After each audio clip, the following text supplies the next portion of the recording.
Hello and welcome to this video on Python. Multiple inheritance is the topic which we are going to deal with. So in this case, we have a class A whose constructor prints A and it calls the super init function. That is, its superclass will be object class and then it sets an attribute A to 1. Now this attribute A is basically object attribute, not the or not the class attribute.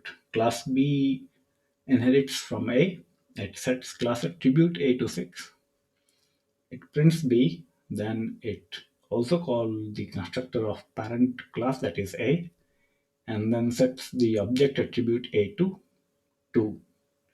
Class X does not inherit from anyone. Its constructor prints X, calls the parent class's uh, super's constructor, and sets the attribute A to 3. Now there is a class forward which composes of B and X both. It inherits from both and it prints forward and it calls the init method on parent classes. Class backward has X comma B, and similarly it prints backwards and calls the init on parent classes method. So now if we have A, B, X, F, and B objects of each of these classes, then how it will behave. So A will just print A, and B will first print B, then it will print A. X will just print X, and if you see F, then what happens for F is that it will print forward, then it will go to B's constructor which will print B, then it will go to A's constructor which will print A. Now, furthermore, it will go to X's constructor and it will print X also. For the backward class object B, it will print backward first, then it will print X, and then it will follow the order of B and A. So we want to see whether our assumption is correct or not. Now this technique is known as the multiple return. I forgot it's called MRO. I forgot the full form. We will find out. So we run this. So we have, as we said, the small a object will print A. Constructing B will print BA. Constructing X will print X. Constructing forward subject F will print forward, then B, then A, then X. And for backward, it will print backward X, B, and A. Now, what if we want to print the value of A here? So let's say we want to print self.a and we print here also. Now okay. So I'll comment these guys out for now. Okay.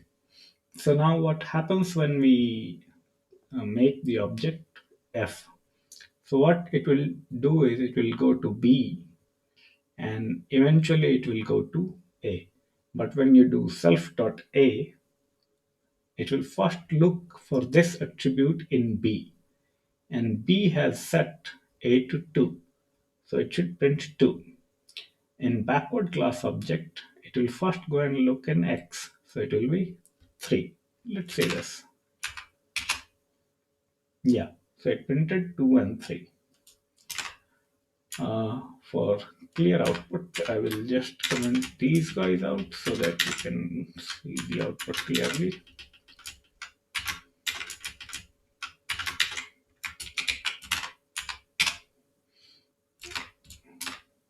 Oops, not these. These guys. So you see the output is 2 and 3.